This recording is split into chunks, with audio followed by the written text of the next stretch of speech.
Et on parle de ces conflits de cette région en Afrique, ou plutôt on évoquerait, d'après les chiffres, il s'agit d'un génocide qui ne dit pas son nom, concernant cette partie de l'Afrique des Grands Lacs, notamment RDC. Et pour cela, on reçoit ce soir un spécialiste de cette zone, en la personne de Patrick Mbeko, qui intervient à partir de Montréal. Bonsoir Patrick Mbeko, merci d'être des nôtres. Au plaisir, bonsoir.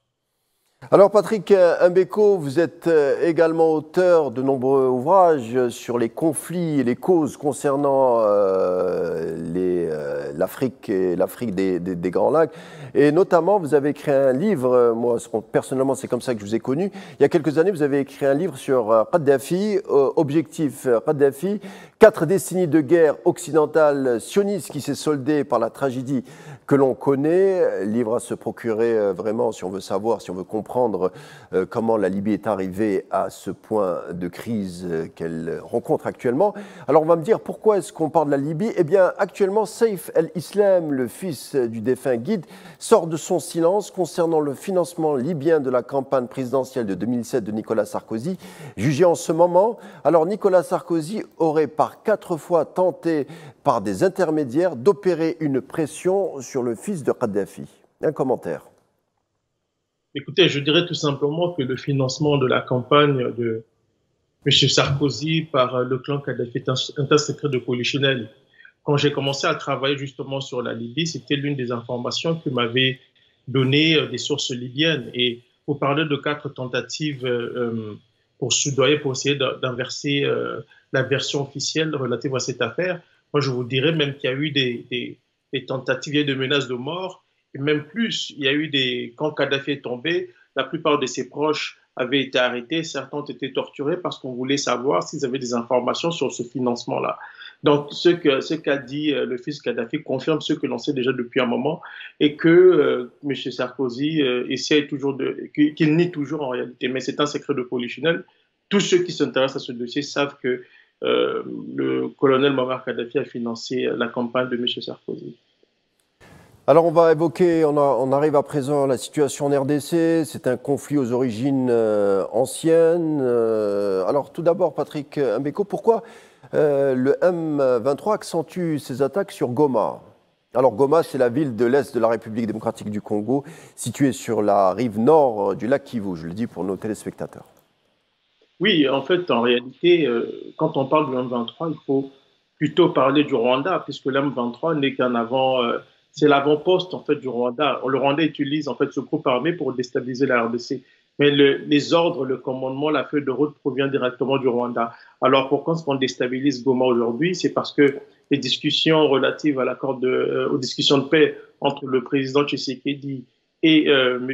Kagame à Luanda ont échoué, les discussions ont échoué, et pour augmenter la pression, pour faire monter la pression contre le gouvernement, sur le gouvernement congolais, le M23, le Rwanda, via le M23, a décidé d'attaquer la ville stratégique de Goma, puisqu'il s'agit quand même d'une ville très importante, c'est le chef-lieu quand même de la province du Nord Kivu. Donc il s'agit ici de mettre davantage de pression sur le Congo pour l'emmener à négocier selon les termes que Kigali aimerait voir imposer. Alors, on a tenté des médiations entre tous les protagonistes, l'ensemble des protagonistes, discussion de Nairobi et de Luanda, vous venez d'en parler, mais sans le groupe M23. Félix Tshisekedi a toujours refusé de dialoguer avec ce groupe. D'après vous, c'est parce qu'il est soutenu par Kigali? Exactement. Je pense que Félix Tshisekedi veut tout simplement discuter avec le maître d'œuvre qui est le président Kagame et donc le Rwanda. Il ne sert à rien de discuter avec des marionnettes qui servent de sous-traitants à un pays qui vous déstabilise pour des raisons que tout le monde sait et qui ont été largement documentées dans les rapports des Nations Unies.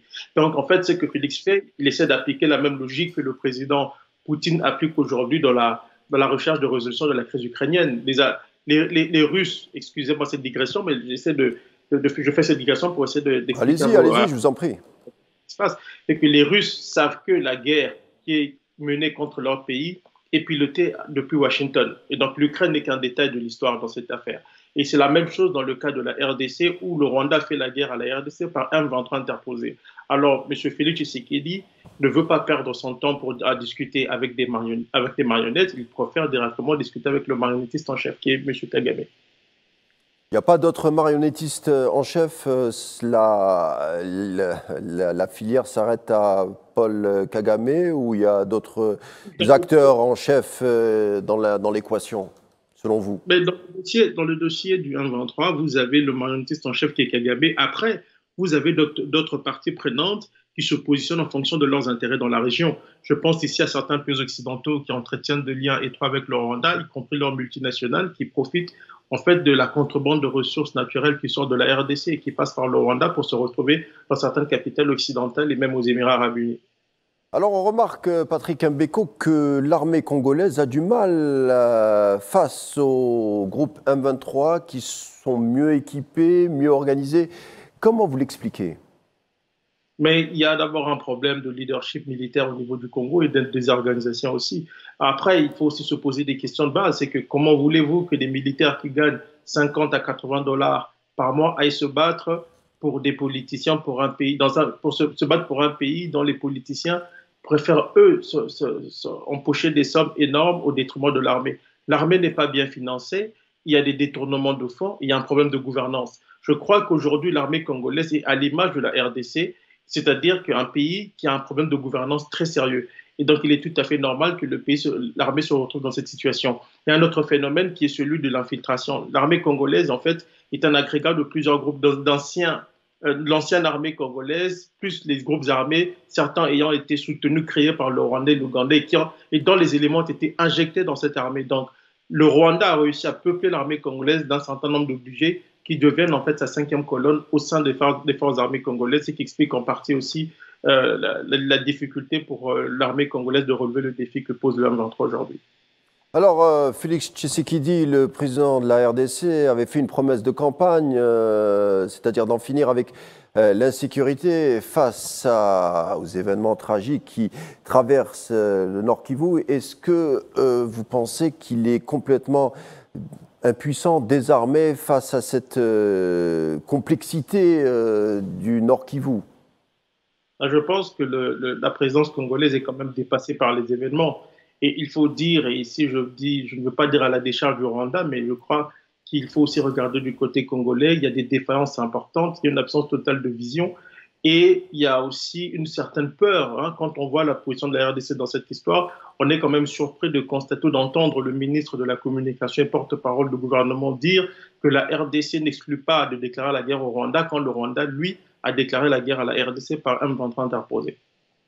Alors j'ai commencé le début pour vous présenter, en tout cas présenter la page de l'invité du jour, en disant que depuis les années 94, c'est-à-dire après, plus ou moins après la chute du mur de Berlin, que dans la région, que ce soit même en Ouganda, au Burundi, en Centrafrique, en RDC, il y a eu à peu près 8 millions de morts, ce qui est ça dépasse complètement l'entendement. Pourquoi, selon vous, on ne parle pas beaucoup de ces morts qui endeuillent ces régions depuis presque 30 ans, Patrick Mbeko?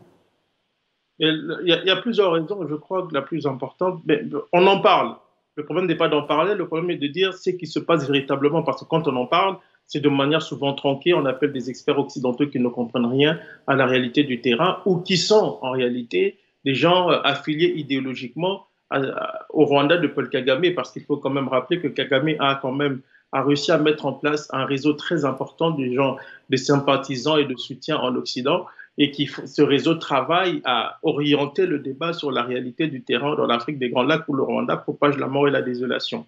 L'autre chose aussi, c'est de pointer du doigt le rôle problématique des médias occidentaux qui ne pointent pas du doigt en fait les véritables responsabilités, parce qu'au-delà du Rwanda et de l'Ouganda, parce qu'on a peu parlé de l'Ouganda, il y a des firmes multinationales qui profitent quand même de tout ça. Le Rwanda est devenu la plaque tournante des minerais qui n'existent pas dans son sous-sol et dont profitent plusieurs firmes occidentales et pays occidentaux. Ça pourrait expliquer aussi le silence ou en tout cas la relative indifférence qui caractérise la couverture médiatique des événements relatifs à cette région. Alors, une région, on a insisté, on le redit encore, qui traverse une crise humanitaire sans précédent. En 2023, l'Algérie en 2024, surtout, l'Algérie avait donné 123 tonnes d'aide humanitaire pour la RDC. En 2023, également, l'Algérie avait donné 500 000 dollars aux déplacés congolais. Mais on le voit, certains pays africains sont plutôt timorés face à cette crise en RDC. J'en veux pour preuve le communiqué de presse de cette semaine de la Commission africaine où Moussa Faki Mahamat demande l'arrêt des combats mais sans nommer les parties intégrantes. Comment expliquer ça? Comment vous expliquez que des pays voisins, des pays limitrophes prennent plus ou moins leur distance quand ils ne se réfugient pas dans un mutisme? Mais il faut dire que le continent, l'Afrique subsaharienne surtout, est à l'image de ses dirigeants.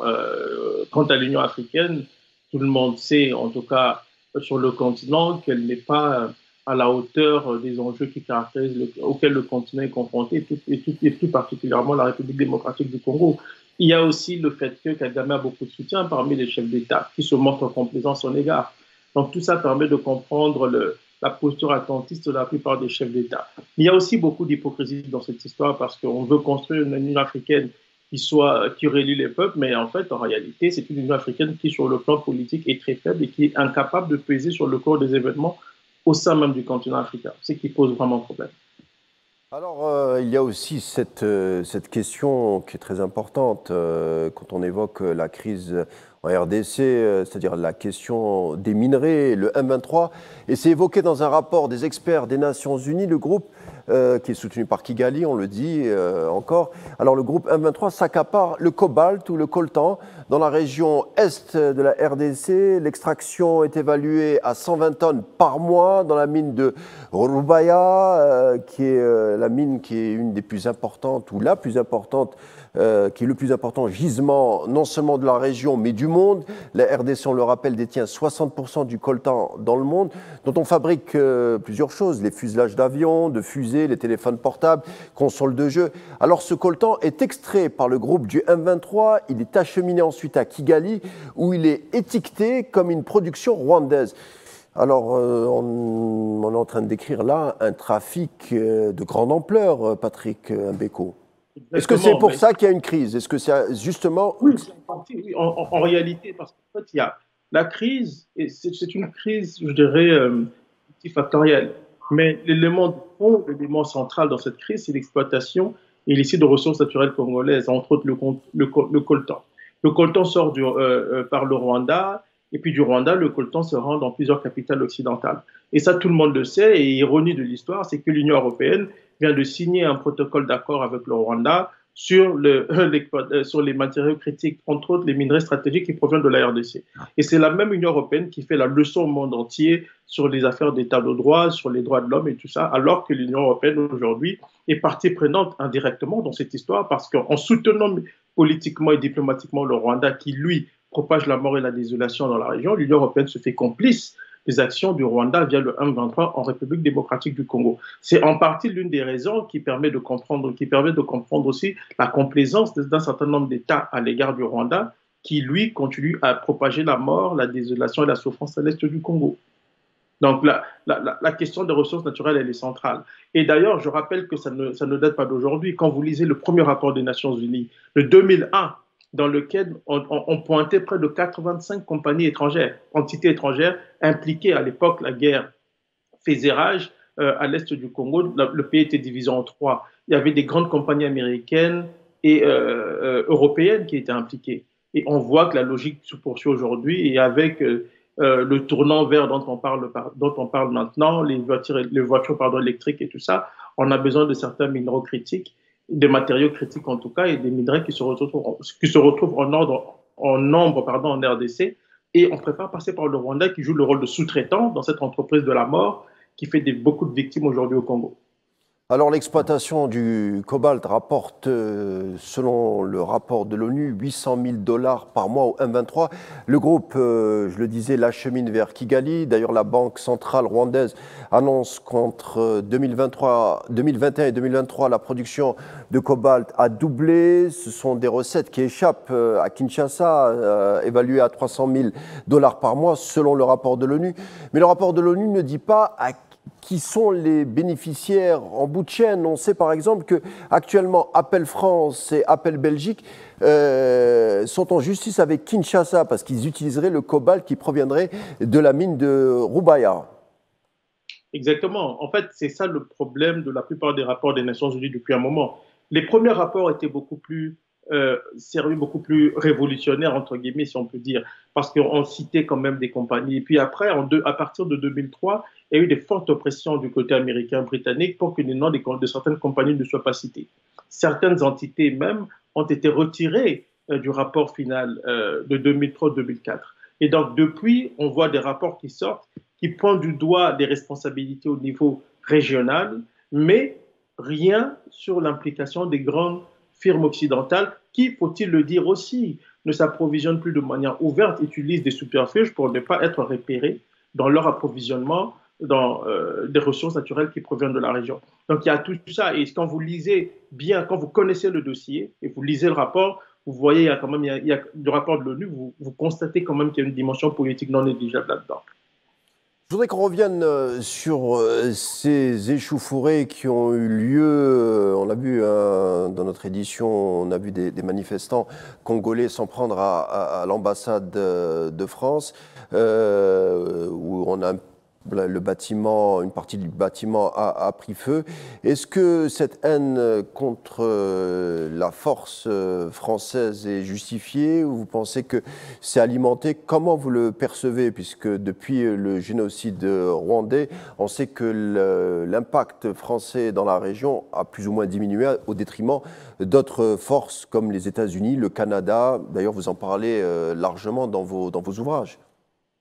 Oui, je pense que dans le cas de la France, en ce qui concerne en tout cas les échauffourées d'aujourd'hui, c'est que la France a une position hypocrite dans le dossier des Grands Lacs et plus particulièrement dans ce qui concerne les tensions entre le Rwanda et la RDC. Paris fait semblant de soutenir une solution négociée, mais en même temps, la France reste un grand soutien du Rwanda. On a vu comment le président Macron s'est rapproché de Paul Kagame. On voit des anciens chefs d'État français, parce que ça a commencé avec Nicolas Sarkozy, qui passe ses vacances au Rwanda, qui fête d'ailleurs son anniversaire de là-bas. On voit des entités françaises qui se rendent au Rwanda. On voit des intellectuels français qui s'alignent sur le réseau de Kagame en France. En fait, tout ça permet de comprendre la colère des Congolais à l'égard de la France, et c'est la raison pour laquelle l'ambassade de la République française à Kinshasa a été attaquée. Il faut que la France ait une position claire au lieu de jouer au chat à la souris avec les Congolais qui ne sont plus dupes et qui comprennent le double jeu, l'hypocrisie de certains pays occidentaux dans le règlement de la crise qui oppose la RDC au Rwanda. Alors, dans vos ouvrages, notamment celui-ci, Objectif Kadhafi, mais également dans vos ouvrages qui concernent l'Afrique des Grands Lacs, vous parlez souvent de l'influence de l'entité sioniste au sein de l'Afrique. Il y a aussi un livre de Pierre Péan qui était intitulé Carnage, qui parlait de la profondeur géostratégique de l'entité sioniste dans des pays comme l'Ouganda, comme le Soudan. Ils voulaient l'éclatement du Soudan. Ils ont épaulé John Garang, par exemple. Ils étaient aussi présents au Nord Kivu. Est-ce que vous pouvez nous faire un état des lieux ou nous parler de l'influence sioniste dans la région? Quelle est leur profondeur? Quel est leur impact? Où en est-on? En fait, Israël a beaucoup d'alliés dans la région, à commencer par le Rwanda. Il ne faut pas oublier que le Rwanda est l'un des alliés les plus importants d'Israël sur le continent africain. Et ce n'est pas pour rien que le président Kagame a rencontré plus d'une fois le Premier ministre Benjamin Netanyahu. Mais il faut aussi dire en même temps que le Rwanda, non, pardon, la RDC aussi s'est beaucoup rapprochée d'Israël, notamment en raison de la présence en RDC des grands groupes évangélistes qui ont une vision de relations internationales qui est calquée sur des réalités bibliques. Donc, vous voyez un peu dans quoi on est. Et donc, tout ça permet de comprendre un peu le positionnement des uns des autres. Donc Israël se positionne en fonction de ses propres intérêts et non des intérêts de tous ces pays africains. Au niveau de l'Ouganda aussi, il faut dire que l'Israël... En fait, ce qu'il faut comprendre, c'est que Israël a réussi à développer des relations, des rapports assez étroits avec des régimes de la région des Grands Lacs et tout particulièrement ceux du Rwanda et de la RDC qui se battent actuellement. On se rappelle aussi de l'aide apportée à Museveni en Ouganda par les conseillers en sécurité sionistes. Exactement, même, mais si vous élargissez, vous allez voir que les Israéliens sont même présents aujourd'hui au Cameroun où ils sécurisent le président Biya. À Kinshasa, je dois rappeler un détail quand même très important, lorsque l'Afrique du Sud a déposé la plainte contre l'État d'Israël devant la Cour internationale de justice, c'est la RDC qui est intervenue à bas bruit pour voilà, s'y opposer et donner son point de vue sur la question israélo-palestinienne en prenant fait et cause pour l'État d'Israël. Donc tout ça, il est essentiel de les comprendre. Mais les raisons pour lesquelles, ou bien la raison, les raisons pour lesquelles les uns et les autres se sont rapprochés d'Israël ou qu'Israël s'est rapproché d'eux, sont des raisons qui sont totalement différentes. Au niveau du Rwanda, il y a une dimension économique et politico-militaire.